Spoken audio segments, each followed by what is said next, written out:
அனைவருக்கும் உற்சாகமான இனிய காலை வணக்கம். இன்றைய நாள் ஆகஸ்ட் 1, 2024 ஆடி 16ஆம் நாள் வியாழக்கிழமை. அனைவருக்கும் இன்றைய நாள் இனிமையான நாளாக அமைய டைகர் குடும்பம் சார்பாக வாழ்த்துகிறோம். காத்திருக்க கற்றுக்கொள்ளுங்கள். ஒன்று வேண்டும் என்றாலும் ஒன்று வேண்டாம் என்றாலும் காத்திருக்க கற்றுக்கொள்ளுங்கள். பொறுமை அனைத்தையும் மாற்றும். காலம் அனைத்திற்கும் பதில் சொல்லும். இன்றைய நிகழ்வில் டைகர் விஷன் மிஷன் கூறுவதற்கு டைகர் மணிகண்டன் ஃப்ரம் சிவகங்கை அவர்களை அன்போடு அழைக்கிறோம். நன்றி tiger Jayanthi Maharaj. Tiger vision மனம், புத்தி, உடல் மூன்றும் சமநிலையில் இருந்தால் வாழ்க்கை பிரகாசிக்கும். டைகர் மிஷன் ஒரு தனி மனிதனின் தொடர்ச்சியான ஆரோக்கியமும் பொருளாதாரமும் இவ்வுலகை மாற்றும். நன்றி. நன்றி டைகர் மணிகண்டன். டைகர் இறைவணக்கம் கூறுவதற்கு டைகர் அகிலா கோபிநாத் ஃப்ரம் விருதுநகர் அவர்களை அன்போடு அழைக்கிறோம். நன்றி டைகர் ஜெயந்தி மகராஜ். டைகர் இறைவணக்கம். என் வாழ்க்கையின் நம்பிக்கையாய் இருக்கும் இறைவா, நான் சேவை செய்யும் இந்த அமைப்பே நீ வாழும் இடமென எண்ணுகிறேன். நான் தினமும் செய்யும் பணியே எனது கடமை என நம்புகிறேன். எனது உடலை கண்ணும் கருத்துமாய் பாதுகாப்பதே எனது பொறுப்பு என உணர்கிறேன். நன்றி இறைவா. நன்றி டைகர் அகிலா கோபிநாத். அனுதினம் சுவாசிக்கும் காற்றைப் போல் அனுதினம் டைகர் குழுவோடு இணைந்து பயணிக்கும் உங்கள் அனைவருக்கும் டைகர் குடும்பம் சார்பாக வாழ்த்துக்களையும் நன்றிகளையும் தெரிவித்துக் கொள்கிறோம். உங்கள் வாழ்வில் அபரிதமான வளர்ச்சியை பெற முதலில் உங்களை நீங்களே முழுமையாக நம்புங்கள். உங்கள் மீது உங்களுக்குள்ள அசைக்க முடியாத நம்பிக்கை உங்கள் வாழ்க்கையவே மாற்றும் என்று நம்ம எல்லாம் எட்டுநடை பயிற்சிக்கு அழைத்து செல்ல வருகிறார் நமது எட்டுநடை பயிற்சியின் ஆசான் டாக்டர் டைகர் தேன்குடு பிரபாகரன் அவர்களை உற்சாகத்தோடு வரவேற்கிறோம். எல்லோருக்கும் இனிய காலை வணக்கம். இந்த அற்புதமான காலை வேளையில் 9 மூட்டுகளையும் அசைக்கக்கூடிய அற்புதமான பயிற்சிகளை முடிச்சுட்டு 27 முறை சூப்பர் பிரெயின் யோகா அப்படின்னு சொல்லக்கூடிய தோப்பு காரணங்களை முகம் வளர்ச்சியோட மனம் மகிழ்ச்சியோடு முடிச்சுட்டு எட்டு நடப்பதற்காக தயார் நிலையில் இருக்கிறோம். எட்டின் மீது நிற்கிறோம். கிழக்கு மேற்காக நடப்பவர்கள் கிழக்கு திசையிலிருந்து மேற்கை நோக்கியும், தெற்கு வடக்காக நடப்பவர்கள் தெற்கு திசையிலிருந்து வடக்கை நோக்கியும் நமக்கான முதலடி எடுத்து வைத்து நடக்க வேண்டிய தருணம். பேசிக் கோர்ஸ் மற்றும் அட்வான்ஸ் கோர்ஸ் 2 பேருமே இப்போ முதலடி எடுத்து வைத்து நடையை தொடங்கலாம். பெண்கள் அனைவரும் இடதுபுறமாகவும் ஆண்கள் அனைவரும் வலதுபுறமாகவும், அதாவது பெண்கள் லெஃப்ட் சைடிலும் ஆண்கள் ரைட் சைடிலும் முதலடி எடுத்து வைத்து நடையை தொடங்குகிறோம். நடை இயல்பாக இருக்கிறது, நடை தளர்வாக இருக்கிறது, தோள்பட்டை தளர்வாக இருக்கிறது, கழுத்து குனியாமல் இருக்கிறது, கால்கள் ஒன்றுக்கு முன்பு ஒன்று வருவது போல் நடந்து கொண்டு இருக்கிறோம். கைகள் அதன் இசைவில் அசைந்து கொண்டிருக்கிறது. சுவாசம் சீர்நிலையில் இருக்கிறது. எண்ணம் நேர்மறையாக இருக்கிறது. மனம் மகிழ்வுடனும் அமைதியுடனும் இருக்கிறது. ஒற்றை சிந்தனையாளர்கள் அத்தனை பேரும் ஒற்றுமையோடு ஒரே திசையை நோக்கி பயணித்து கொண்டிருக்கிறோம். நமது பயணம் வெற்றிகரமாக அமைய எல்லாம் வல்ல இறைவனை துணை கலைத்து கொண்டு தொடர்ந்து பயணிக்கிறோம். ஒவ்வொரு விடியலும் நமக்கு பல விஷயங்களை கற்றுத்தந்து கொண்டே இருக்கிறது. நாம் பெற்றுக்கொண்டே இருக்கிறோம். அதை வாழ்வில் பயன்படுத்தி வெற்றி கண்டு கொண்டே இருக்கிறோம். அவ்வாறாக இன்றைய விடியலும் நமக்கு பல விஷயங்களை கற்றுத்தரப்போகிறது. நாம் பெற்றுக்கொள்ளப் போகிறோம். அதை வாழ்வில் பயன்படுத்தி வெற்றி காணப் போகிறோம். ஒவ்வொரு நாளும் நமது நடையை தொடங்கும் போது நாம் பல நினைவூட்டல்களை நினைவூட்டுவது வழக்கம். அவ்வாறாக இன்றைய நினைவூட்டல்கள் நம்மளுடைய பயிற்சிகளை முயற்சிகளை தொடங்குவதற்கு முன்பாக நாம் முதலில் செய்ய வேண்டியது நமது தாயை வணங்க வேண்டும், நமது தந்தையை வணங்க வேண்டும், நமது குருமார்களை வணங்க வேண்டும், நமது இயற்கையை இறைவனை பிரபஞ்சத்தை வணங்க வேண்டும், நமது இஷ்ட தெய்வங்களை வணங்க வேண்டும், நமது மூதாதையர்கள் முன்னோர்களை வணங்க வேண்டும். அவர்களிடம் நன்றி கூறி அவர்களிடம் அருளாசி பெற்று நமது பயிற்சிகளை முயற்சிகளை தொடங்க வேண்டும். இவ்வாறாக தொடங்கக்கூடிய அத்தனை முயற்சிகளும் பயிற்சிகளும் வெற்றியில் நிறைவடையும் என்பதை மனதில் நினைத்து ஒவ்வொரு நாளும் இந்த செயலை செய்து தொடங்க வேண்டும். தொடர்ந்து 2 டம்ளர் வெதுவெதுப்பான நீர் பருகி நமது பயிற்சிகளை தொடங்கி இருக்க வேண்டும். நமக்கு அருகில் எப்பொழுதுமே குடிநீர் இருக்கும்படியாக பார்த்து கொள்ள வேண்டும். நமது உள்ளங்கைகளை மடக்கி பார்த்திருக்க வேண்டும். விரலின் நகங்களின் வண்ணங்களை பார்த்திருக்க வேண்டும். சுவாசத்தை சோதித்து பார்த்திருக்க வேண்டும். நம்மை இணைத்து வைத்தவர்களையும் நாம் இணைத்து வைத்தவர்களையும் மனதில் எண்ணி அவர்களது குடும்பம் மகிழ்ச்சியோடும் ஆரோக்கியத்தோடும் செல்வ வளங்களோடும் இருக்க வேண்டும் என்று பிரபஞ்சத்திடம் வேண்டி இருக்க வேண்டும். தொடர்ந்து நம்மளுடைய ஆழ் மனதில் கேட்க வேண்டிய முக்கியமான முத்தான 3 கேள்விகளை நாம் கேட்டு இருக்க வேண்டும். அதற்கான பதில்களை வாங்கி இருக்க வேண்டும். முதல் கேள்வியாக, நாம் எதற்கு இப்பொழுது 8 நடை நடந்து கொண்டிருக்கிறோம்? நாம் ஏன் டைகர் குழுமத்தில் இணைந்து பயணிக்கிறோம்? 3வதாக, நாம் நமது இலக்கை நோக்கித்தான் பயணிக்கிறோமா? இந்த முத்தான முக்கிய 3 கேள்விகளை ஆழ்மனதில் கேட்டு அதற்கான விடையை பெற்றிருக்க வேண்டும். நாம் எதற்காக இப்பொழுது 8 நடை பயிற்சியை மேற்கொள்கிறோம்? நமது ஆரோக்கியத்தை பெறுவதற்காக, ஆரோக்கியத்தை மீட்டெடுப்பதற்காக, ஆரோக்கியத்தை தக்க வைப்பதற்காக, ஆரோக்கியத்தை புதுப்பிப்பதற்காக. இதில் 4ல் ஒரு பதில் நிச்சயமாக எல்லாரிடத்திலும் இருக்கும். தொடர்ந்து நம்ம ஏன் டைகர் குழுமத்தில் இணைந்து பயணிக்கிறோம், டைகர் குழுமத்தை பற்றி நீங்கள் அறிந்தவை என்ன அப்படிங்கிறது உங்களுடைய ஆழ்மனம் சொல்லி அதற்கான பதிலை தரும். நாம் நமது இலக்கை நோக்கித்தான் பயணிக்கிறோமா அப்படிங்கிற அந்த கேள்விக்கு இலக்கு என்ன என்பது நினைவில் வந்திருக்கும். இலக்கை நோக்கி எவ்வளவு தூரம் வந்திருக்கிறோம், இன்னும் எத்தனை நாட்களில் இலக்கை அடையப் போகிறோம், எட்டிவிடும் தூரத்தில் தொட்டுவிடும் தூரத்தில் இலக்கு வந்துவிட்டது அப்படிங்கிற அந்த எண்ணம் நமக்கு வர ஆரம்பிக்கும். இலக்கை நோக்கி நம்மளுடைய அடியை எடுத்து வைக்க ஆரம்பிப்போம். இலக்கை விட்டு நாம் வேறு எங்கேனும் திசை மாறி இருந்தால், மடை மாறி இருந்தால், நம்மளுடைய கவனச்சிதறல் ஏற்பட்டிருந்தால், இப்போ நம்ம ஒருநிலைப்பட்டு இல்லை நாம் இலக்கை நோக்கி பயணிக்கலாம்னு போன பாதையை விட்டு நம்ம மீண்டும் இலக்கை நோக்கி பயணிக்கலாம். இலக்கு 8 நடை பயிற்சியில் கூடுமான வரை எல்லாருடைய இலக்கும் 2 விதத்தில் தான் இருக்கும். என்னையை பொறுத்தவரை நான் அப்படித்தான் எல்லாரிடத்திலும் எதிர்பார்க்கிறேன். இலக்குகளை டைகர் குழுமத்தில் 8 நடையில் நடக்கும் பொழுது நீங்கள் இலக்கு வைக்க வேண்டும் என்றால் அது 2 இலக்கு தான். ஒன்று உங்களுடைய ஆரோக்கியம், இன்னொன்று உங்களுடைய பொருளாதாரம். இந்த 2 இலக்குகளை தான் நீங்கள் வச்சுருக்கணும். அதன் பிறகு நீங்கள் விசுவலைசேஷனில் நீங்கள் என்ன வேண்டுமானாலும் கேட்கலாம். உங்களுடைய கல்வி சம்மந்தப்பட்டது, உங்களுடைய குடும்பம் சம்மந்தப்பட்டது, இன்னும் உங்களுக்கு என்னவெல்லாம் ஆசை இருக்கிறதோ அதையெல்லாம் நீங்கள் விசுவலைசேஷனில் பண்ணலாம். ஆனால் 8 நடை பயிற்சியில் நீங்கள் இலக்கு அப்படின்னு இப்போ நான் கேட்கும்போது இந்த இலக்கை நோக்கி தான் பயணிக்கிறோம்னு நீங்கள் ஃபிக்ஸ் பண்ணியிருந்தீங்கன்னா 2 தான் வைக்கணும். அது நம்ம ஆரோக்கியம் சம்மந்தப்பட்டது, 2 நம்மளுடைய பொருளாதாரம் சம்மந்தப்பட்டது. இதை நான் ஒவ்வொரு வாரமுமே உங்கள்கிட்ட சொல்லிக்கிட்டு தான் வர்றேன். பொருளாதாரம், ஆரோக்கியம் இது 2 தான் அதிமுக்கியமானது. நம்மளுடைய சிந்தனை அதை நோக்கி தான் இருக்கணும். ஆரோக்கியம் முதன்மையானது, பொருளாதாரம் அதன் பிறகு. ஸோ இந்த 2ஐயும் மனதில் வச்சுக்கிட்டு இதுதான் என்னுடைய இலக்கு, இதை நான் தொடர்ச்சியாக உயர்வாக வச்சுக்கணும். தொடர்ச்சியாக அப்படிங்கிற அந்த ஒரு வார்த்தையை மட்டும் நினைவில் கொண்டு தொடர்ந்து பயணிக்கணும். ஸோ இன்றைக்கி நம்ம ஒரு அற்புதமான ஒரு ஆடியோ கேட்க போயிடும். இந்த அற்புதமான ஆடியோ அப்படிங்கிறது இந்த காணொலியை நமக்கு ஷேர் பண்ண சகோதரி டைகர் கீதா ஃப்ரம் மதுரை. இவங்க மதுரை டைகர் கிளப்பில் உறுப்பினராக இருக்கிறாங்க. சகோதரி டைகர் கீதா ஃப்ரம் மதுரை இவங்க அனுப்பி வச்ச அந்த ஆடியோவை தான் கேட்க போயிடும். சகோதரி டைகர் கீதா ஃப்ரம் மதுரை அவர்கள் அவர்களது குடும்பம் மகிழ்ச்சியோடும் ஆரோக்கியத்தோடும் செல்வ வளங்களோடும் இருப்பதற்கு எல்லாம் வல்ல இயற்கை இறைவன் பிரபஞ்சம் துணை நிற்கட்டும். அவர்கள் எண்ணியதெல்லாம் நடக்கட்டும், அவர்கள் கேட்டதெல்லாம் கிடைக்கட்டும். அவர்களது குடும்பத்தில் ஆரோக்கியம் நிலைத்திருக்கட்டும், ஆனந்தம் நிலைத்திருக்கட்டும்.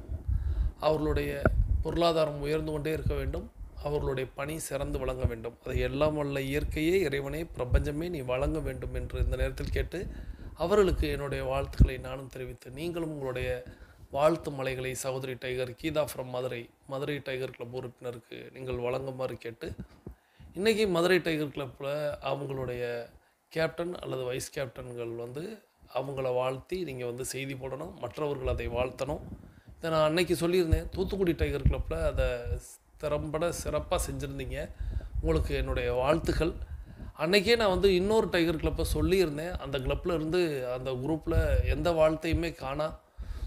அப்படி இருக்க எல்லாருமே அந்த ஆடியோவை அன்றைக்கினா அட்டன் பண்ணியிருந்தீங்க, கமெண்ட் பண்ணியிருந்தீங்க. ஆனால் ஏன் கேப்டனோ வைஸ் கேப்டனோ கோஆர்டினேட்டரோ யாருமே அந்த இடத்துல அந்த சகோதரியை வாழ்த்தலை.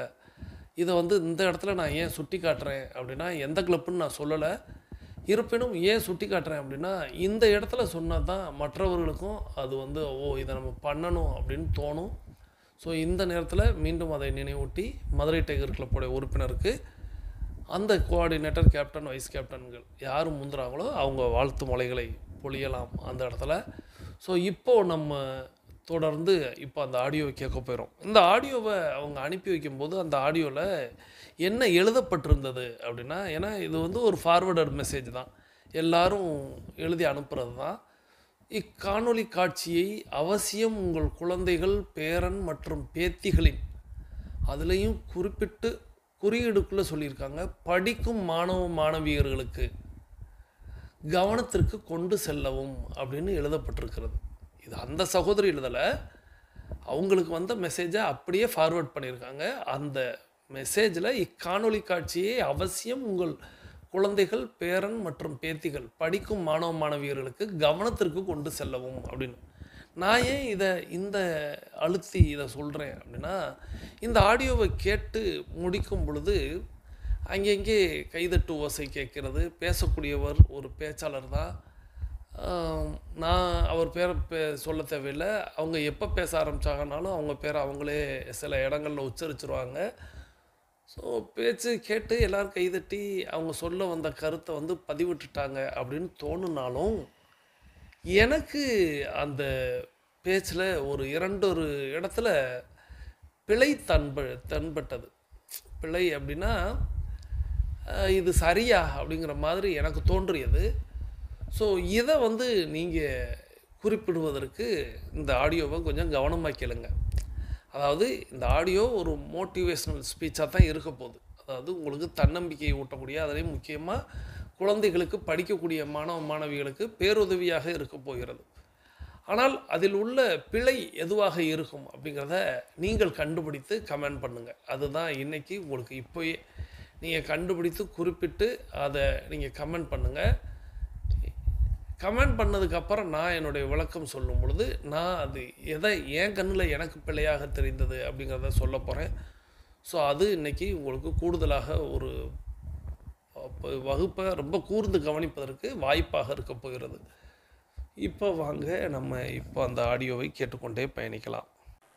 போன வருஷம் நான் ஜெர்மனிக்கு போயிருந்தேன் பேசுறதுக்காக. நாளை காலையில் அமெரிக்கா கிளம்புறேன். 7:30 மணிக்கு எனக்கு ஃப்ளைட்டு. போன வருஷம் நான் ஜெர்மனிக்கு போயிருக்கும் போது அந்த நிகழ்ச்சிக்கு என் கூட தமிழ் சினிமாவை சேர்ந்த ஒரு நடிகையும் சிறப்பு விருந்தினராக வந்திருந்தார். நான் யாருன்னு சொல்ல மாட்டேன். நிகழ்ச்சி முடிந்து நாங்கள் இந்தியா கிளம்புவதற்காக ஜெர்மனி ஏர்போர்ட்டை நோக்கி எங்கள் கார் வந்து கொண்டிருந்த போது அந்த அமைப்பாளருக்கு ஒரு போன் வருது. அவர் எடுத்து பேசுறார். பேசிட்டு அந்த நடிகையை பார்த்து சொன்னார், நேத்து நிகழ்ச்சிக்கு வந்த ஒருத்தர் நீங்க பேலியோ டயட்ல இருக்கேன்னு சொன்னதுனால உங்களுக்கு பாதாம் பருப்பு அன்பளிப்பா கொடுக்கறதுக்காக வாங்கிட்டு வந்துட்டு இருக்கிறாராம். அதை வாங்கினதுக்கு அப்புறமா உள்ள ஏர்போர்ட்குள்ள போலான்னு சொல்றாரு. நாங்க ஏர்போர்ட்டுக்கு வெளியில வெயிட் பண்ணிட்டு இருக்கோம். வந்தாரு. 5 கிலோ பாதாம் பைய அந்த அம்மா கிட்ட கொடுத்து சாப்பிடுங்க, நல்லா சாப்பிடுங்கன்னு சொல்லி கொடுத்துட்டு போயிட்டார். பக்கத்துல நான் பாவமா நின்றுகிட்டு இருக்கேன். நானும் தான் பேசினேன். நீ பேசுன சரிம்மா, பேலியோ டயட்ல இருக்கியான்னு கேட்கக்கூடாது. அவங்களுக்கு 5 கிலோ கொடுத்தவர் எனக்கு 1 கிலோவாவது கொடுத்துருக்கலாம். மனசு ஆதங்கப்படுமா படாதா? என்னால அதை தாங்கவே முடியல. இப்ப ஏர்போர்ட்டுக்கு உள்ள வரோம். அந்த நடிகை என்னை பார்த்து சொன்னாங்க, சுமதி ஸ்ரீ கொஞ்சம் இந்த பேக்கை தூக்கிட்டு வாங்க. எது? அந்த அம்மா சாப்பிட போற பாதாம் பருப்பை நான் தூக்கணுமா? ஜெர்மனி ஏர்போர்ட்ல அந்த 5 கிலோ பாதாம் பையன் நான் தூக்கிட்டு வரேன். எனக்கு அவ்வளோ கஷ்டமா இருக்கு, அவ்வளோ வலிக்குது. அவங்க கையிலே லக்கேஜ் இருக்கு, அது வேற விஷயம். இன்னொருத்தி சாப்பிட போற பாதாம என்ன தூக்க சொல்றாங்களே, அது நான் முடியாதுன்னு சொல்ல முடியாது. நாங்க 2 பேரும் ஒரு நிகழ்ச்சிக்கு போயிருக்கோம். நாங்க நல்ல நண்பர்கள். அவங்க சொல்றத கேட்டுதான் ஆகணும். எனக்கு என்ன வருத்தம்னா, எனக்கு 2 கிலோ கொடுத்து சேர்த்து 7 கிலோவா சுமக்க சொல்லியிருந்தா சந்தோஷமா சுமந்திருப்பேன். எனக்கு அவ்வளோ கஷ்டமா இருக்கு. ஃப்ளைட்ல நாங்க டிராவல் பண்ணி வரோம். சென்னை ஏர்போர்ட்ல ஃப்ளைட் லேண்ட் ஆகுது. ஏர்போர்ட் பஸ் வரும் தெரியுமா உள்ள, அதுக்காக காத்துக்கிட்டு இருக்கோம். பாதாம் பைய கையில வச்சுக்கிட்டே 15 நிமிஷம் நான் நிக்கிறேன். கை வலிக்குது, அழுக வருது, யார்கிட்ட சொல்றதுன்னு தெரியல, கோபம் வருது. இப்ப அந்த ஏர்போர்ட் பஸ்ல ஏறுறோம், உட்கார்றதுக்கு இடம் இல்லை. ஒரு 10 நிமிஷம் பஸ் சுத்தி ஏர்போர்ட்ல வந்து எங்களை இறக்கி விடுது. நாங்க வரிசையில நிக்கிறோம் இமிகிரேஷனுக்கு. கிட்டத்தட்ட 40 நிமிஷம் அந்த பாதாம் பையன் நான் கையில வச்சுக்கிட்டே நிக்கிறேன். அவ்வளவு கோபம் வருது எனக்கு, அவ்வளவு அழுக வருது, ரொம்ப ஆற்றாமையில மனசு தவிக்குது, அவ்வளவு கஷ்டமா இருக்கு. 40 நிமிஷம் முடிய போற சமயத்துல அந்த இமிகிரேஷன் பக்கத்துல போகும்போது அந்த நடிகை சொன்னாங்க, சுமதி உனக்கு கார் வந்துரும்ல? வந்துரும் மேம். சொல்ல மறந்துட்டேன், இந்த பாதாமை நீயே எடுத்துட்டு போ. ஏன் மேம்?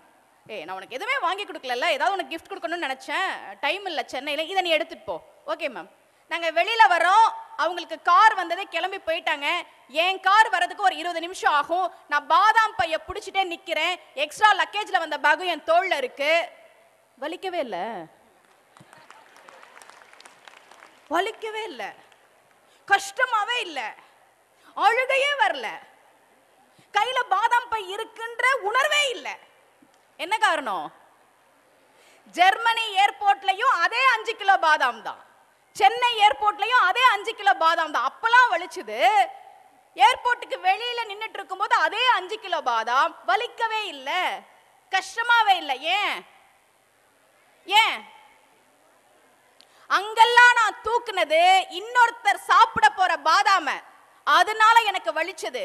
இது நான் சாப்பிட போற பாதாம், எனக்காக சுமக்கிற, அதனால அது வலிக்கல. அதே மாதிரிதான் நீ படிக்கிறீல, இந்த படிப்பு இத அம்மாவுக்காக படிக்கிறேன், அப்பாவுக்காக படிக்கிறேன், ஐயோ டீச்சர் திட்டுவாங்க அவங்களுக்காக படிக்கிறேன்னு படிச்சா கஷ்டமாதான் இருக்கும். எப்போ நீ உனக்காக படிக்கிறியோ அப்போ அது கஷ்டமா இருக்காது.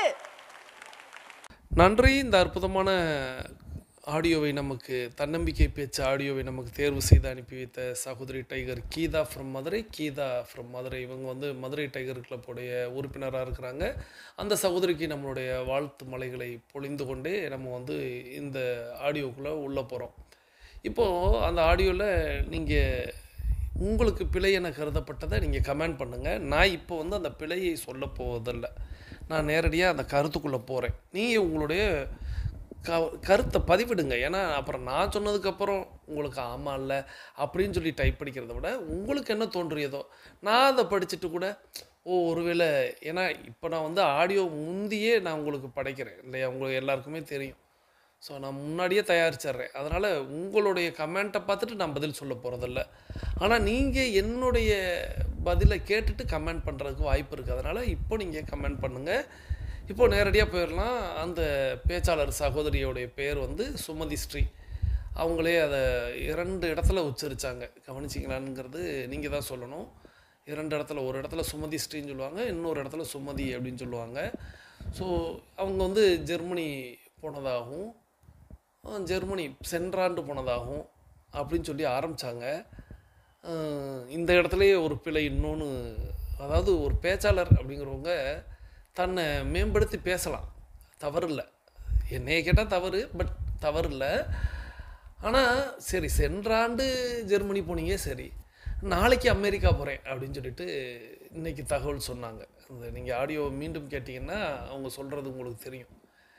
ஜெர்மனி போயிருந்தேன், சென்றாண்டு போயிருந்தேன், நாளைக்கு அமெரிக்கா போகிறேன், சரி ஜெர்மனியிலேருந்தே வர்றேன் அப்படிங்கிற மாதிரி தான் அவங்க ஆரம்பிப்பாங்க. அதாவது அவங்க ஜெர்மனி போயிருக்காங்களாம், அமெரிக்காவும் போகிறாங்களாம் அப்படிங்கிற மாதிரி.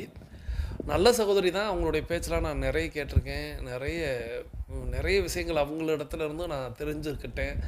ஆனாலும் இந்த மாதிரியான சில விஷயங்களை வந்து நம்ம வந்து இந்த பயிற்சியாளர்களுக்கு பயிற்சி அளிக்கும் போது இந்த மாதிரியான விஷயங்கள் எல்லாம் இருக்கக்கூடாதுன்னு நம்ம வந்து சொல்லிக் கொடுப்போம். அது இந்த இடத்துல வந்து வந்துருச்சு, வேறு ஒன்றும் இல்லை. ஸோ இப்போது அவங்க ஜெர்மனி போயிருக்கக்கூடிய இடத்துல ஒரு நிகழ்ச்சிக்கு இன்னொரு நடிகையும் வந்திருந்தாங்க அப்படிங்கிறத சொல்கிறாங்க. 2 பேரும் அந்த நிகழ்ச்சிக்கு போயிருந்தோம் அப்படின்னு சொல்கிறாங்க. ஸோ நிகழ்ச்சி சிறப்பாக நடைபெற்று முடிஞ்சு அவங்க அடுத்த நாள் கிளம்புறாங்க. இந்தியாவுக்கு கிளம்பும் பொழுது அந்த அமைப்பாளர், அந்த அமைப்போடைய நிகழ்ச்சியோடைய அமைப்பாளர் வந்து சொல்கிறாரு, யார்கிட்ட சொல்கிறாரு அப்படின்னா அவங்களோட வந்த அந்த நடிகையிடம் சொல்கிறாராம், இந்த மாதிரி நீங்கள் உங்களுடைய நிகழ்வுக்கு வந்த அந்த உங்களுடைய ரசிகர் தான், என்னைய கேட்டால் அந்த இடத்துல ரசிகர் வந்து உங்களுக்கு ஒரு அன்பளிப்பு கொடுக்குறதுக்கு பரிசு கொண்டு வராராம், நீங்கள் காத்திருப்பீங்களா அப்படின்னு அவர் சொல்கிறாரு. ஸோ காத்திருக்கிறாங்க. இப்போது அந்த ரசிகர் வந்து இவங்க வந்து பேலியோ டயட் அப்படின்னு ஒரு டயட் இருக்குது. இந்த டயட்டை பற்றிலாம் நம்ம ஏற்கனவே பேசியிருப்போம். இருந்தாலும் இன்றைக்கி வாய்ப்பு கிடைச்சா, நேரம் கிடைச்சா அதை பற்றியும் பேசலாம்.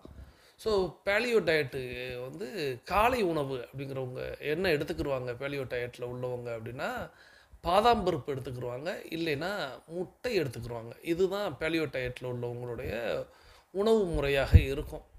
ஸோ பாதாம் பருப்பு அப்படிங்கிறது ஒரு 100 எண்ணிக்கையில் எடுத்துக்கிடுவாங்க. 100 கிராம் கிடையாது, 100 எண்ணிக்கையில் எடுத்துக்கிடுவாங்க. அப்படின்னா ஒரு பேலியோ டயட் இருப்பவர்களுக்கு பாதாம் பருப்பு அப்படிங்கிறது எவ்வளவு தேவைப்படும் அப்படிங்கிறத அந்த ரசிகர் உணர்ந்து, ஸோ அந்த நாட்டில் விலை உயர்ந்த பாதாம் பருப்பு கிடைக்கக்கூடிய இடத்துல இருந்து அவர் வாங்கி தன்னுடைய அதாவது தன்னுடைய அதை எப்படி அவங்க வந்து இந்த இடத்துல குறிப்பிடுறதுன்னு எனக்கு தெரியல. ஒரு ஆத்மார்த்தமான அந்த மாதிரி ஏதோ ஒரு விருப்பத்தின் பேரில் அவர் கொண்டு வந்து கொடுக்குறாரு. ஸோ கொடுத்து கொடுக்குறாரு, இவங்க வாங்கிக்கிறாங்க. சரி, அதோட அந்த சகோதரி அந்த டாப்பிக்கை விட்டாங்க. இந்த 5 கிலோ பையை இந்த சகோதரி இடத்துல அந்த நடிகை ஒப்படைக்கிறாங்க, பேச்சாளர் இடத்துல. ஸோ இந்த பேச்சாளர் வந்து இந்த 5 கிலோ வச்சுருக்காங்க. உங்களுக்கு வந்து கோபம் வருது, அழுகை வருது, கஷ்டமாக வருது, ஆற்றாமை வருது அப்படின்ட்டு நிறைய வந்திருக்கு.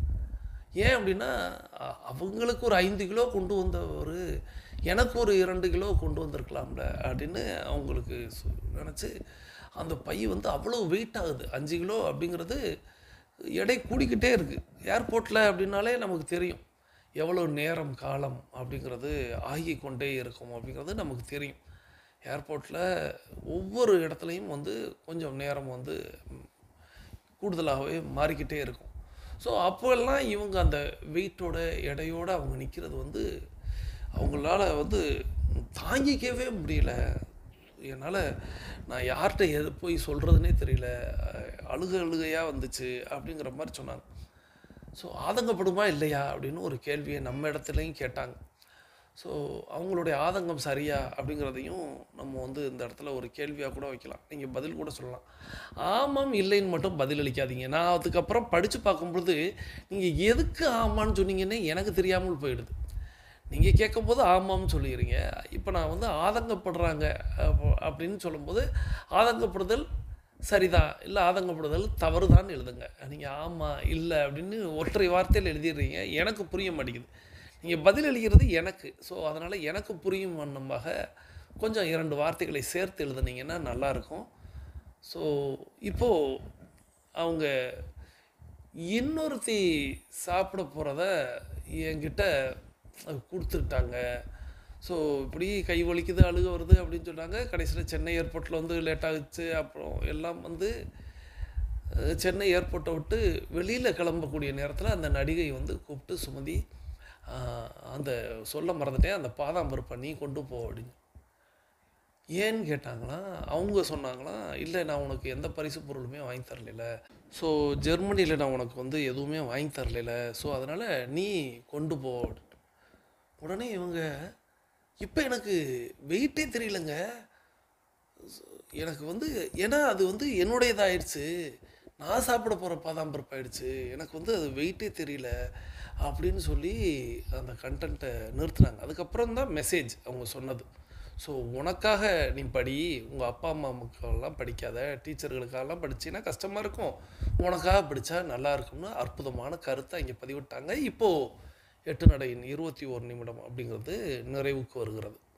பேசிக் கோர்ஸில் இருக்கக்கூடியவங்களுக்கும் அட்வான்ஸ் கோர்ஸில் இருக்கக்கூடியவங்களுக்கும் இந்த 21 நிமிடம் அப்படிங்கிறது அதிமுக்கியமானது என்பதை நாம் அறிவோம். ஸோ நம்ம எல்லாரும் இப்போ எல்லாரும் தொடங்கின திசைக்கு வந்துடலாம். கிழக்கு மேற்காக தொடங்கியவர்கள் கிழக்கு திசையிலும், தெற்கு வடக்காக தொடங்கியவர்கள் தெற்கு திசைக்கும் வந்து விடுகிறோம். நமது உள்ளங்கைகளை மடக்கி பார்க்கிறோம், இறுக்கமாக இருக்கிறது. விரலின் நகங்களின் வண்ணங்களை பார்க்கிறோம், சிவப்பு வண்ணத்தில் மாறி இருக்கிறது. சுவாசத்தை சோதித்து பார்க்கிறோம். 2வது நாசிலும் சுவாசம் வரக்கூடிய இந்த வேளையில் நமக்கு அருகில் இருக்கக்கூடிய குடிநீரை எடுத்து நிறுத்தி நிதானித்து ரசித்து ருசித்து பருகிக்கொள்கிறோம். தண்ணீர் பருகுதல் என்பது ஒரு கலை என்பதை நாம் அறிவோம். தண்ணீர் பருகும் பொழுது நமது கவனத்தை நீரில் வைப்போம். நீரின் சுவையை அறிவோம், நீரின் தன்மையை உணர்வோம், நீர் உள் இறங்குவதை கவனிப்போம். நீரின்றி அமையாது உலகு என்பதை நாம் என்றென்றும் மனதில் கொள்ள வேண்டும். நீரின்றி அமையாது நமது உடலும். ஸோ நீர் எப்பொழுதுமே நமக்கு அருகில் இருக்கும்படியாக, அதாவது வாட்டர் கேன் அப்படின்னு சொல்லக்கூடிய தண்ணீர் குவளை அப்படிங்கிறது எப்பொழுதுமே உங்கள் அருகில் இருக்கணும். அது இல்லாமல் நீங்கள் வந்து பயணிக்கவே கூடாது. பயணம்னா நீங்கள் வெளியூர் பயணம் கூட இல்லை, நீங்கள் வெளியில் போனீங்கன்னா கூட உங்களுடைய இப்போ 2 வீலருக்குள்ளே, அதாவது உங்களுடைய இருசக்கர வாகனம் அது பயன்படுத்துகிறீங்க அப்படின்னா அதுக்குள்ளே உங்களுடைய நீர் தேவைக்கான குவளை இருக்கணும். அங்கே போனால் கிடைக்கும், அங்கே போனால் வாங்கிக்கிடலாம், அதெல்லாம் அப்புறம். நம்மளோடு அது பயணிக்கணும். நம்ம எப்படி மிதியடி இல்லாமல் செருப்பு இல்லாமல் நம்ம வந்து பயணிக்க மாட்டோமோ அதுபோல் நம்மளுடைய நீர்க்குவளை இல்லாமல் நம்ம பயணிக்கக்கூடாது. ஸோ இப்படி நீங்கள் ஒரு பழக்கத்தை உண்டு பண்ணிக்கணும். நீ யாராவது பார்த்தா கேள்விப்படும், நான்லாம் அதுக்கெல்லாம் யோசிக்கவே மாட்டேன். இப்போ நான் வந்து இப்போது நிறைய பேர் வந்து இந்த அக்வாஃபினா வாட்டர் கேன் பிடிச்சிக்கிட்டா, கின்லே வாட்டர் கேன் பிடிச்சிக்கிட்டா கௌரவம் அப்படின்னு. இப்போ நான் வந்து ஒரு யாரோ சகோதரிகள், யாரோன்னு சொல்லக்கூடாது, நான் பேர் குறிப்பிடக்கூடாதுங்கிறக்கா சொல்கிறேன், ஒரு வாட்டர் கேன் gift கொடுத்தாங்க. ஸோ அதுதான் நான் வச்சுருப்பேன். டப்பர்வேர் வாட்டர் கேன் தான் நான் வச்சுருப்பேன். அது நான் எங்கே போனாலும் வச்சுருப்பேன். என்னுடைய வண்டிக்குள்ளே இருக்கும். இப்போது திரையரங்கம் போகிறேன், தேட்டர் போகிறேன் அப்படின்னா நான் அந்த வாட்டர் கேனை கையில் எடுத்துக்கிட்டு தான் போவேன். இதை பார்த்து 4 பேர், அதெல்லாம் நான் யோசிக்கவே மாட்டேன். என் உடலுக்கு தேவை, நீர் தேவை, அதுவும் என்னுடைய நீர், என்னுடைய வீட்டு நீர் அப்படிங்கிறது தேவை அப்படிங்கிறது. அது ஒரு வேளை முடிஞ்சிருச்சுன்னா எங்கே தண்ணி கிடைக்குதோ அங்கே ஃபில் பண்ணிக்கிடுவேன். ஸோ இப்படி தான் நான் வந்து பழக்கமாக்கியிருக்கேன். ஸோ இந்த பழக்கம் உங்களிடத்துல இருக்கும், இருக்கணும். போகிற இடத்துல சில பேர் வந்து இப்போ வெளியில் கிளம்புறோம் அப்படின்னா வெறுங்கையும் போய், முன்னெல்லாம் நான்லாம் அப்படி தான், பள்ளி கல்லூரி காலத்துலலாம் அப்படி தான். ஏன்னா நோட்டு கூட நம்ம எடுக்க மாட்டோம் அல்லவா, அப்படி தானே பயணித்து பழகும். ஆனாலும் இப்போல்லாம் வந்து அந்த சின்னதாக ஒரு பேக், வாட்டர் கேனுக்கும் ஒரு புத்தகத்துக்கும் நிச்சயமாக இடம் இருக்கணும் அப்படிங்கிறதுக்காக ஒரு சின்ன பேக் இருந்தால் தான் பயணிக்கவே முடியுது. ஸோ வாட்டர் கேன் இருக்கும், அல்லது என்னை இடையில் வந்து நேரம் கிடைத்தால் பிரட்டுவதற்கு புத்தகம் இருக்கும். இது இல்லாமல் என்னால் பயணிக்க முடியாது. அதுபோல் நீங்களும் தண்ணீர் அப்படிங்கிறது எப்பொழுதுமே கையில் வச்சுருக்கணும். ஸோ தண்ணீர்லேயே நின்றுட்டோம். இப்போ நம்ம கமெண்ட் பண்ணணும். வாங்க இப்போ நம்ம கமெண்ட் பண்ண போகிறோம். இன்றைக்கி நம்ம என்ன கமெண்ட் பண்ண போகிறோம் அப்படின்னா, நான் ஏற்கனவே சொல்லியிருந்தேன், உங்களுக்கு என்ன பிழை அப்படிங்கிறது தென்படுது அப்படிங்கிறத சொல்லுங்கள் அப்படிங்கிறத சொன்னேன். ஸோ நிறைய பேர் எழுத முயற்சி பண்ணியிருப்பீங்க. இல்லை, இந்த இடைவெளியிலையாவது எழுதுங்க, எல்லோரும் எழுதுங்க என்னெல்லாம். ஏன்னா நான் பேசுனதுலேயே சில நேரங்களில் அந்த மாடுலேஷனில் என்னுடைய, ஏன்னா நான் அவங்க சொன்ன பல வார்த்தைகளை சொல்லும் பொழுது என்னை அறியாமலேயே நான் வந்து பிறகு சொல்கிறேன் அப்படின்னு சொல்லிட்டு நானே அந்த இடத்துல ஏற்ற இறக்கமாக பேசியிருக்கேன்னு எனக்கே தெரியுது. எங்கெல்லாம் தவறாக அவங்க சொன்னாங்களோ அதை ஃபுல்லாக நான் கொஞ்சம் ஏற்ற இறக்கமாக சொல்லிட்டேன். ஸோ கண்டுபிடிச்சிருப்பீங்கன்னு நம்புகிறேன். ஸோ கண்டுபிடிச்சிட்டிங்களா? இப்போ நீங்கள் வந்து பதில் அப்புறம் நீங்கள் எங்கெல்லாம் பிழை இருக்குன்னு நான் பேசுனதை வச்சு கண்டுபிடிச்சிட்டிங்களா? இது ஒரு கேள்வி. இரண்டாவது கேள்வி, நேற்றைக்கு ஒரு ஹோம்ஒர்க் கொடுத்துருந்தேன், அந்த ஹோம்ஒர்க்கை செஞ்சிங்களா? ஏன்னா அதை உங்களுக்கு வந்து ஃபேமிலி டீமில் இருந்து உங்களுக்கு உங்களுடைய குரூப்லையும் உங்களுடைய கோஆர்டினேட்டர்கள் வந்து உங்களுடைய குழுக்கள்லையும் அதை ஷேர் பண்ணியிருந்தாங்க. ஸோ நீங்கள் வந்து வீட்டு பாடம் இன்றைக்கி ஹோம்ஒர்க் செஞ்சிட்டிங்களா அப்படிங்கிற மாதிரி. ஸோ அதை வந்து நீங்கள் செஞ்சிட்டிங்களா, செய்யலையா? ரெண்டு கேள்விக்கும் பதில் நீங்கள் வந்து 2 பதில் சொல்லலாம். முதல் கேள்வி அப்படிங்கிறது, நான் பேசுனதை வச்சு உங்களுக்கு அது தெரிஞ்சிடுச்சா? ரெண்டாவது கேள்வி, நேற்றைய வீட்டு பாடமான அந்த ஹோம்ஒர்க் நீங்கள் செஞ்சிட்டிங்களா? இந்த 2 கேள்விக்கும் விடையளித்து கொண்டே நம்ம இப்போது நம்மளுடைய பேசிக் கோர்ஸில் இருக்கக்கூடியவங்க அஃபர்மேஷன் விசுவலைசேஷன் செய்ய போகலாம். அட்வான்ஸ் கோர்ஸில் இருக்கக்கூடிய நம்ம எல்லோரும் 42 நிமிட நடையை தொடங்கலாம். வாருங்கள், நமக்கான நேரம் தொடங்குகிறது. இப்பொழுது ஆண்கள் அனைவரும் இடதுபுறமாகவும் பெண்கள் அனைவரும் வலதுபுறமாகவும், அதாவது ஆண்கள் லெஃப்ட் சைடிலும் பெண்கள் ரைட் சைடிலும் முதலடி எடுத்து வைத்து நடையை தொடங்குகிறோம். நடை இயல்பாக இருக்கிறது, நடை தளர்வாக இருக்கிறது, தோள்பட்டை தளர்வாக இருக்கிறது, கழுத்து குனியாமல் இருக்கிறது, கால்கள் ஒன்றுக்கு முன்பு ஒன்று வருவது போல் நடந்து கொண்டு இருக்கிறோம். கைகள் அதன் இசைவில் அசைந்து கொண்டிருக்கிறது. சுவாசம் சீர்நிலையில் இருக்கிறது. எண்ணம் நேர்முறையாக இருக்கிறது. மனம் மகிழ்வுடனும் அமைதியுடனும் இருக்கிறது. ஒற்றை சிந்தனையாளர்கள் அத்தனை பேரும் ஒற்றுமையோடு ஒரே திசையை நோக்கி பயணித்து கொண்டு இருக்கிறோம். நமது பயணம் வெற்றிகரமாக அமைய எல்லாம் வல்ல இயற்கை இறைவன் பிரபஞ்சத்தை வேண்டிக்கிட்டு தொடர்ந்து பயணிக்கலாம். தொடர்ந்து நல்ல ஒரு கருத்து என்ன அப்படின்னா, தாய் தந்தையர்களுக்காக படிக்கும்போது கஷ்டமாக இருக்கும், ஆசிரியர்களுக்காக படிக்கும்போது கஷ்டமாக இருக்கும், உனக்காக படி கஷ்டமாகவே இருக்காதுன்னு சொல்ல வந்த ஒரு ஸ்பீச். நான் கண்ட பிழை அப்படிங்கிறது சொல்லணும் அப்படின்னா, எனக்கு ஒரு 2 பிழைகள் தென்பட்டது. என்ன அப்படின்னா, ஒரு நபர் தன்னுடைய ஒரு எப்படி ஒரு இந்த இடத்துல எனக்கு வந்து நடிகர் நடிகைகளை பார்த்து யாருமே அப்படி இருக்கக்கூடாது. ஆனால் உலகம் அந்த மாயையில் தான் சுற்றி இருக்கும். நடிகர் நடிகைகள், அரசியல்வாதிகள், இவங்களுடைய கிரிக்கெட்டு விளையாட்டு இந்த மாதிரியான நபர்களை சுற்றி சுழன்று இருக்கும் ஒரு நல்ல ஒரு இராணுவ வீரர் வந்தார்லாம் தெரியாது. அவங்களோடலாம் போய் செல்ஃபிலாம் எடுக்க மாட்டாங்க. நான் தன்னை காக்கக்கூடிய நபர்களெல்லாம் விட்டுருவாங்க. சரி, அதை கடந்துருவோம். அந்த ஒரு ரசிகர் தன்னுடைய ஆதர்சமான ஒரு ஒரு பிரமுகருக்கு ஒரு அன்பு பரிசு கொடுக்குறார். அந்த பரிசு போல் எனக்கும் ஒரு பரிசு வழங்கி இருக்கணும்னு நினைக்கிறது மிகப்பெரிய தவறு, மிகப்பெரிய தப்பு. இப்போது நானும் இன்னொருத்தவங்களும் 2 பேர் நிற்கிறோம். இன்னொரு நபருக்கு ஒரு பரிசு வருது அப்படின்னா, ஏன் எனக்கும் கூட கொடுத்துருக்கக்கூடாதான்னு நம்ம என்ன குழந்தைகளா? எல்லாருக்கும் சாக்லேட் கொடுக்க, ஒரு குழந்தைக்கு கொடுத்தா எல்லா குழந்தைகளுக்கும் கொடுக்கணும் அப்படிங்கிறது மாதிரி, இது சின்ன பிள்ளைத்தனமாக இல்லை அப்படிங்கிற மாதிரி. ஒருவேளை அவங்க குழந்தைகள்கிட்ட பேசுனதுனால இருக்கலாம், குழந்தைகளாகவே மாறிட்டாங்களா என்னன்னு தெரியல. ஆனால் அவங்களுடைய ஆதங்கத்தை அவங்க கொட்டும்போது எப்படி இன்னொரு நபர் அவங்க கூடுதலாக என்ன சொல்கிறாங்க, நானும் தானே பேச போயிருந்தேன். பேச போயிருந்தது உண்மைதான். ஒரு பேச்சாளருக்கு இருக்கக்கூடிய மரியாதை விட நடிகைகளுக்கு இருக்குது அப்படிங்கிறது அது நியாயமான கோபம். ஆனால் வந்த பரிசு அப்படிங்கிறது அவங்களுக்கு தான். அவங்க தேடி வந்தது, நாடி வந்தது அவங்கள தான். ஸோ 5 கிலோ வாங்கிட்டு வந்தவர் எனக்கு 2 கிலோ வாங்கிட்டு வரக்கூடாதா? அப்புறம் நீங்களே சொல்லுவீங்க, நீ என்ன பேலியோ டயட்டாக இருக்கிற, உனக்கு ஏன் அவர் வாங்கிட்டு வரணும் அப்படின்னு அவங்களே கேட்டுக்கிறாங்க. சரி, அதுக்கப்புறம் என்ன சொல்கிறாங்க, அப்படியே இன்னொருத்தி திங்க போகிற பருப்பை நான் தூக்கணுமா? எங்கள் தோழின்னு சொல்லிட்டீங்க, என் ஃப்ரெண்டுன்னு சொல்லிட்டீங்க. ஃப்ரெண்டுனா இந்தா என்னால் தூக்க முடியாது, நீ புடி அப்படின்னு சொல்லணும். அதுதான் உண்மையிலேயே நட்புனா. இல்லை, நட்புக்காக தூக்குறீங்கன்னா வலிக்கவே கூடாது. நட்புக்காக நீங்கள் தூக்குறீங்க அப்படின்னா நிச்சயமாக வலிக்கவே கூடாது. ஆனால் அப்படியே எனக்கு ஆதங்கமாக வருது, அழுகையாக வருது, கோபமாக வருது, ஆத்திரமாக வருது. அப்படியே யார்கிட்ட போய் சொல்கிறதுனே தெரியல. அப்படியே வெயிட்டு கூடிக்கிட்டே போகுது. வெயிட்டு எப்போ கூடும் தெரியுமா? மனசில் அழுத்தம் ஆக ஆக கூட கூட அது நிச்சயமாக வெயிட்டு கூடும். நான் உடலில் சொல்லலை, உடல்லையும் கூடும், மனதில் கூட கூட.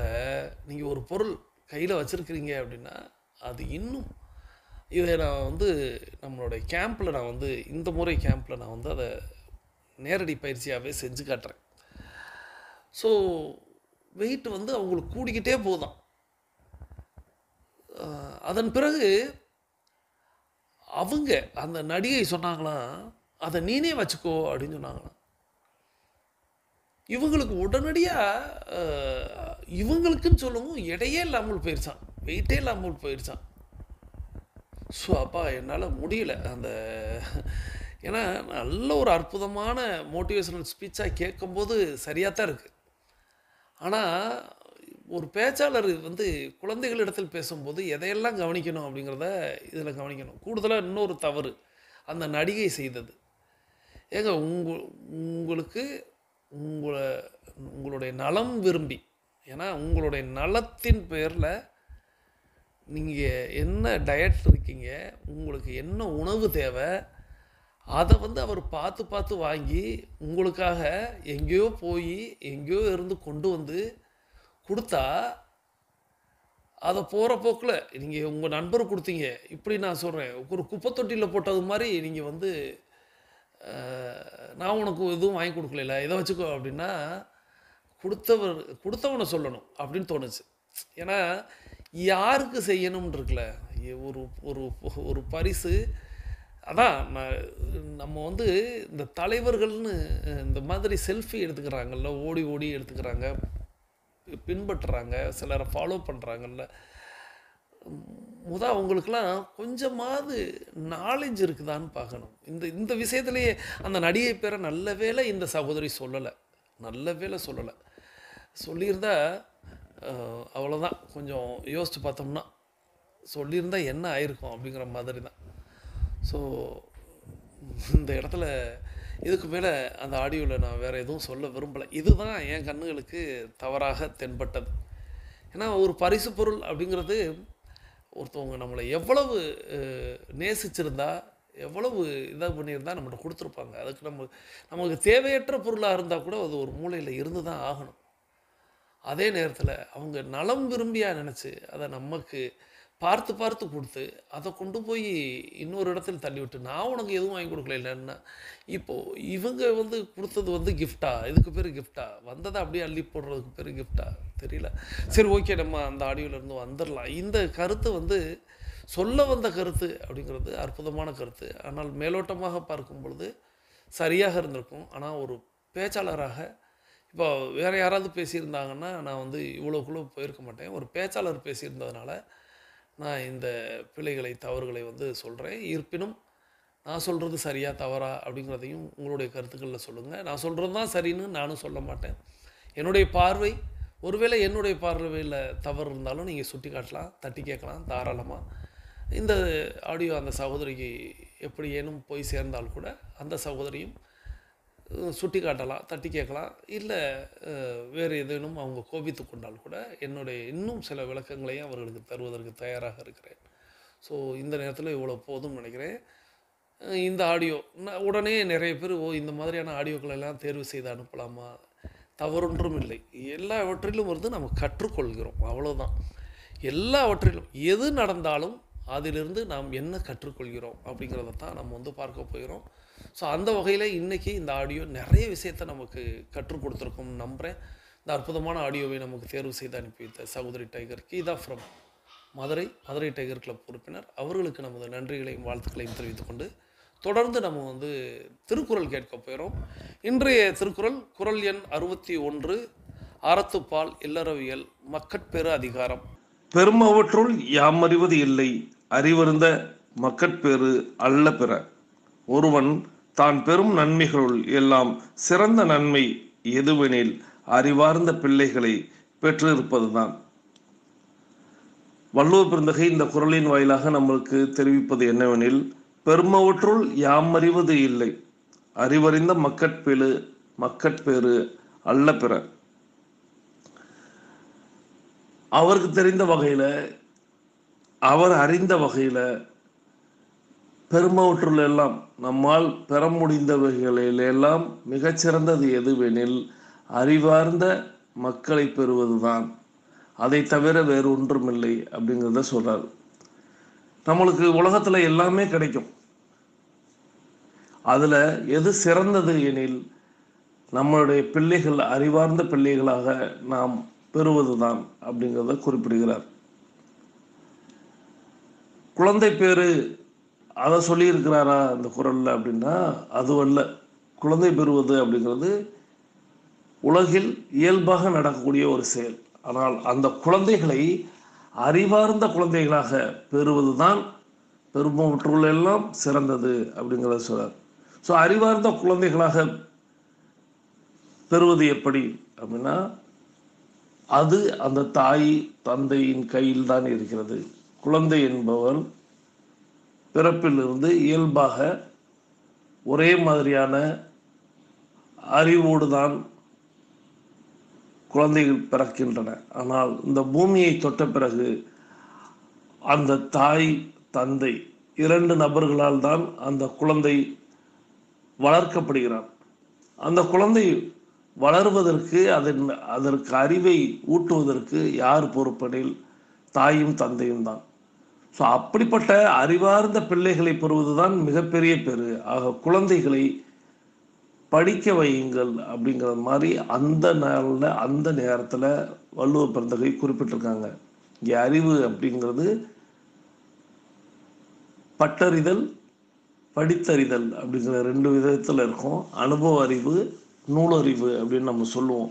இந்த 2 அறிவுகளையும் குழந்தைகளுக்கு வழங்குபவரே மிகச்சிறந்த தாய் தந்தையர் அப்படிங்கிறத இந்த இடத்துல குறிப்பிடுகிறாங்க. உடனே நீங்கள் வந்து பட்டறிவு அப்படிங்கிறது அனுபவமும் படிப்பறிவு அப்படிங்கிறது இந்த நூலறிவையும் வந்து நம்ம தான் வழங்கி கொண்டு இருக்கிறோமே அப்படிங்கிறத நம்ம நினைப்போம். புத்தகங்கள் நல்ல நல்ல புத்தகங்கள் பள்ளி பாட புத்தகங்கள் அப்படிங்கிறத தாண்டி அவர்களுக்கு அவர்கள் அறிவை வளர்க்கக்கூடிய புத்தகம் படிக்கும் கலையை முதலில் நாம் கற்றுக் கொடுக்க வேண்டும். அந்த கலை தான் அவர்களை ஒரு அறிவார்ந்தவர்களாக மாற்றும். அறிவார்ந்த எந்த குழந்தையும் தாய் தந்தையரை விட்டு பிரிவதில்லை. அறிவார்ந்த எந்த குழந்தையும் தப்புக்கள் எதுவும் செய்வதில்லை. அறிவார்ந்த எந்த குழந்தையும் நன்மையை தவிர வேறு எதையும் யாருக்கும் எதையும் செய்ய எண்ணுவதில்லை. ஆக இந்த உலகம் சிறந்த உலகமாக இருக்க வேண்டும் எனில் அந்த குழந்தை அறிவார்ந்த குழந்தையாக இருக்க வேண்டும்.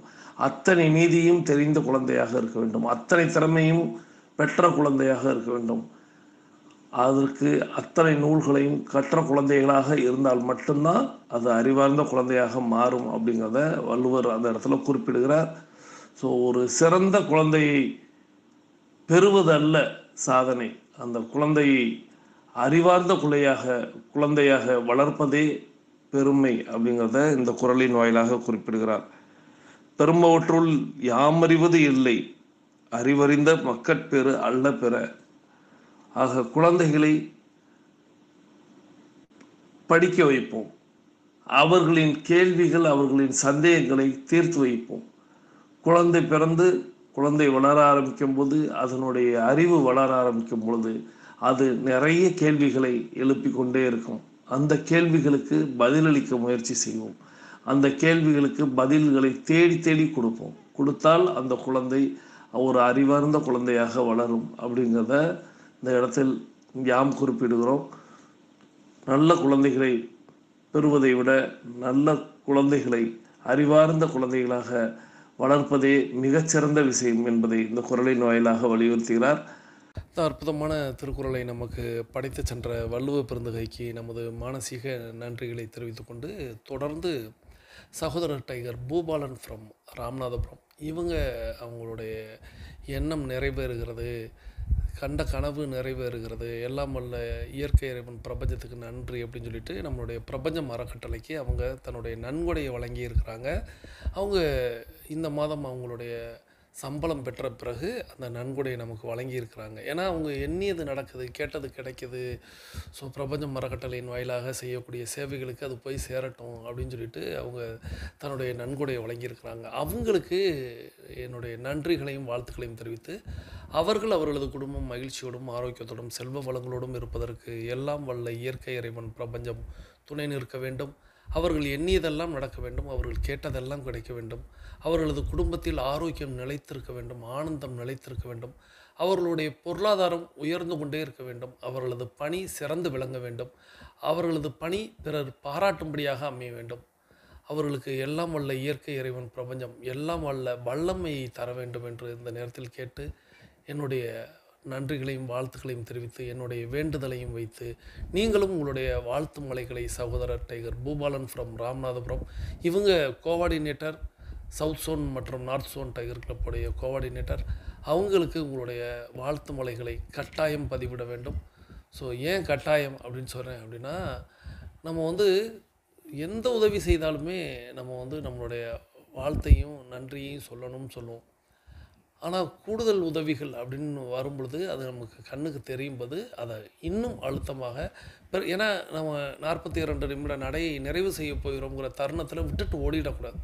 ஸோ இந்த நேரத்தில் நீங்கள் வாழ்த்து மலையை பொழிஞ்சிட்டு நீங்கள் கூட 10-20 ஸ்டெப்பு நடக்கலைனாலும் தவறொன்றும் இல்லை. பிறரை வாழ்த்தின அந்த ஒரு விஷயமே இன்றைய நாளை உங்களை இன்னும் வளமாக்கும் நலமாக்கும். ஸோ இப்போது உங்களுடைய வாழ்த்து மலைகளை சகோதரர் tiger Boopalan from Ramanathapuram coordinator south zone மற்றும் நார்த் ஜோன் டைகர் கிளப்புடைய கோஆர்டினேட்டர் அவர்களுக்கு நமது வாழ்த்துக்களையும் நன்றிகளையும் தெரிவித்து கொண்டு, இப்பொழுது நமது 42 நிமிட நடையை நிறைவுக்கு கொண்டு வருகிறோம். ஸோ எல்லாருமே வாழ்த்திட்டு இப்போது நம்ம தொடங்கின திசைக்கு வந்துடலாம். இப்போது நம்மளுடைய உள்ளங்கைகளை மடக்கி பறிக்கிறோம், இறுக்கமாக இருக்கிறது. விரலின் நகங்களின் வண்ணங்களை பறிக்கிறோம், சிவப்பண்ணத்தில் மாறி இருக்கிறது. சுவாசத்தை சோதித்து பறிக்கிறோம், 2வது நாசியிலும் சூப்பராக சுவாசம் வரக்கூடிய இந்த வேளையில் நாம் அனைவரும் கிழக்கு திசையை நோக்கி நின்று கொள்கிறோம். தொடர்ந்து நம்ம அஃபர்மேஷன் மற்றும் விசுவலைசேஷன் செய்ய போகிறோம். அஃபர்மேஷன் விசுவலைசேஷனை செய்வதற்கு முன்பாக கூட்டு பிரார்த்தனை செய்ய போகிறோம். இன்று நம்மோடு இணைந்து பயணித்த அத்தனை அன்பு சகோதர சகோதரிகளுக்கும் அவர்கள் அவர்களது குடும்பம் மகிழ்ச்சியோடும் ஆரோக்கியத்தோடும் செல்வ வளங்களோடும் இருப்பதற்கு எல்லாம் வல்ல இயற்கை இறைவன் பிரபஞ்சம் துணை நிற்கட்டும். அவர்கள் எண்ணியதெல்லாம் நடக்கட்டும், அவர்கள் கேட்டதெல்லாம் கிடைக்கட்டும், அவர்களது குடும்பத்தில் ஆரோக்கியம் நிலைத்திருக்கட்டும், ஆனந்தம் நிலைத்திருக்கட்டும், அவர்களுடைய பொருளாதாரம் உயர்ந்து கொண்டே இருக்க வேண்டும், அவர்களது தொழில் வளர்ந்து கொண்டே இருக்க வேண்டும், அவர்களது பணி சிறந்து வழங்க வேண்டும். அதை எல்லாம் வல்ல இயற்கையே இறைவனே பிரபஞ்சமே நீ வழங்க வேண்டும் என்று இந்த நேரத்தில் கேட்டு, உங்களுக்கான தனிப்பட்ட என்னுடைய வாழ்த்துக்களை தெரிவித்து தாங்கள் தங்களது குடும்பம் மகிழ்ச்சியோடும் ஆரோக்கியத்தோடும் செல்வ வளங்களோடும் இருப்பதற்கு எல்லாம் வல்ல இயற்கை இறைவன் பிரபஞ்சம் துணை நிற்க வேண்டும். நீங்கள் எண்ணியதெல்லாம் நடக்க வேண்டும், நீங்கள் கேட்டதெல்லாம் கிடைக்க வேண்டும். எல்லாம் வல்ல இயற்கை இறைவன் பிரபஞ்சம் உங்களுக்கு துணை நிற்கட்டும் என்று வேண்டி வணங்கி வாழ்த்தி மீண்டும் சந்திப்போம், கலந்து சிந்திப்போம். வாழ்க நலத்துடன், வாழ்க வளத்துடன். நன்றி.